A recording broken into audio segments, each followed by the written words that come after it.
hari Senin, tanggal 12 Rabiul Awal, tahun ke-11 Hijriah, Allah perintahkan kepada malaikat Jibril, Jibril, kau turun jemput kekasihku Muhammad, cabut nyawanya. Dengan catatan, tanya dulu, jika dia sudah mau, lakukan tugasmu.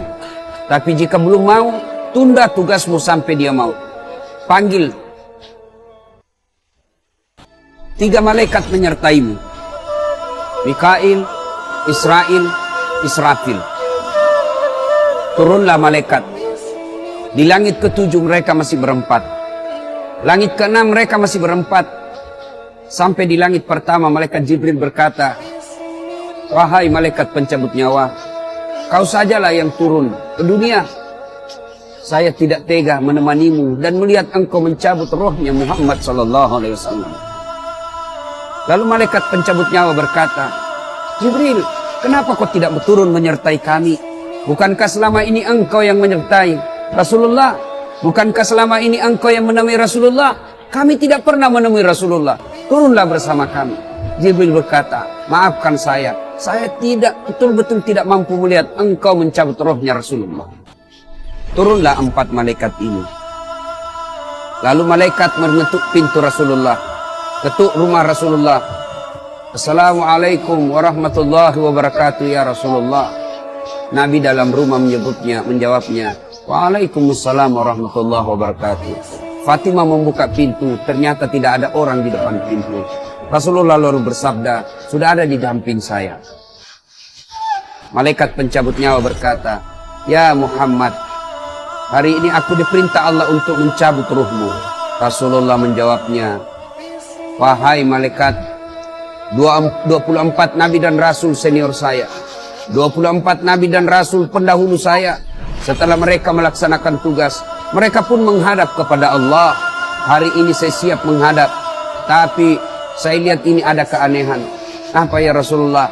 Mana malaikat Jibril? Kok tidak ada di antara kalian? Mana sahabat saya? Mana Jibril? Malaikat pencabut nyawa berkata, Jibril menunggu di atas langit. Dia tidak datang untuk menyertai kami. Lalu Nabi perintahkan, kau panggil dulu. Ada perkara yang penting yang ingin saya tanyakan kepada Jibril. Setelah itu saya siap menghadap kepada Allah. Naiklah malaikat pencabut nyawa dan berkata kepada Jibril, ya Jibril, engkau dicari sahabatmu. Turunlah engkau menyertai kami. Turun malaikat Jibril. Lalu ketemu dengan Nabi. Nabi bertanya kepada Jibril, ya Jibril, kalau hari ini aku harus menghadap kepada Allah, tolong berikan saya berita gembira. Tolong perdengarkan saya kalimat yang nikmat di telinga saya. Lalu Jibril bersabda, ya Muhammad, saya dapat berita gembira dari Allah. Seluruh malaikat yang pernah Allah ciptakan antri untuk menyambut rohmu ya Muhammad. Apalagi ya Jibril, ya Muhammad, seluruh nabi 24 haram masuk surga sebelum engkau lebih dulu. Meskipun engkau nabi paling terakhir, tapi Allah memberikan garansi dan jaminan haram seluruh nabi dan rasul masuk ke dalam surga sebelum engkau lebih dulu ya Muhammad. Nabi mengucapkan alhamdulillah. Apalagi ya Jibril, ya Muhammad, jika engkau punya dosa dan kesalahan, Allah telah mengampuni dosa dan kesalahanmu. Nabi bersabda, alhamdulillah. Tapi ya Jibril, itu kan saya, itu diri saya. Ya Jibril, saya tidak cemas soal diri saya. Saya tidak ragu soal diri saya. Yang saya cemaskan umatku ya Jibril. Bagaimana umatku sepeninggal aku kelak? Subhanallah. Nabi tidak mencemaskan anaknya. Nabi tidak mencemaskan istri beliau. Nabi tidak mencemaskan keluarga beliau. Yang beliau cemaskan umatku ya Jibril.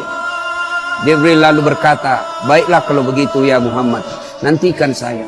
Jibril lalu menghadap kepada Allah. Selang beberapa saat muncul kembali dan berkata, ya Muhammad, aku telah mendapat berita gembira dari Allah. Meskipun engkau sudah tidak di tengah-tengah mereka, meskipun engkau sudah tidak berada di tengah umatmu, selama umatmu berpegang kepada Quran dan Sunnah, mereka akan selamat dunia sampai di akhirat. Mendengar ini Rasulullah lalu tersenyum dan berkata, alhamdulillah, segala puji bagi Allah. Malaikat pencabut nyawa, silahkan laksanakan tugasmu. Jibril mundur, majulah malaikat pencabut nyawa melaksanakan tugas dan berkata, kalau bahasa kita, ya Muhammad, maafkan saya, saya tidak mampu melakukan ini, tapi ini perintah dari Allah. Lalu Nabi bersabda, laksanakan tugasmu, saya pun siap melakukannya. Mundur malaikat Jibril, majulah malaikat pencabut nyawa, melaksanakan tugasnya. Keluar rohnya Rasulullah, perlahan-perlahan meninggalkan telapak kaki Rasulullah. Telapak kaki Rasulullah menggigil, naik ke atas betis Rasulullah, naik ke paha Rasulullah, sampai ke perut. Bercucuran keringat Rasulullah, keluar keringat Rasulullah di wajah Rasulullah. Malaikat Jibril lalu berpaling. Nabi lalu bersabda, wahai malaikat Jibril, kenapa engkau palingkan mukamu? Apakah engkau jijik melihatku?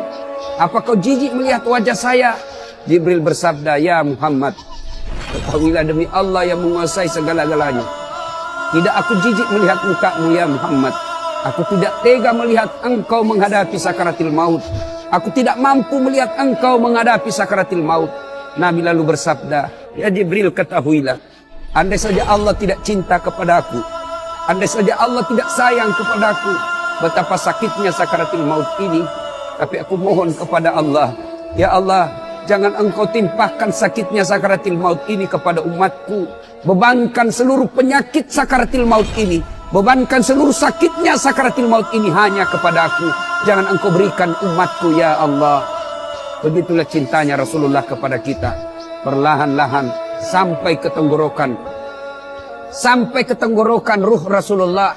Habis menggigil seluruh badan Rasulullah. Ditinggal ruhnya.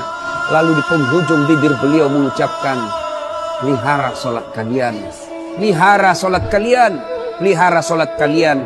Yang kedua Rasulullah berpesan, pelihara wanita di antara kalian, pelihara anak-anak gadis kalian, pelihara istri-istri kalian. Dan yang terakhir beliau ucapkan, tidak satupun keluarga yang diucapkan. Beliau tidak mengucapkan Khadijah, Khadijah. Beliau tidak mengucapkan Aisyah. Beliau tidak mengucapkan Hasan Husain. Siapa yang diucapkan? Ummati, ummati. Berangkat Rasulullah. Hebohlah Mekah. Berduka seluruh Mekah.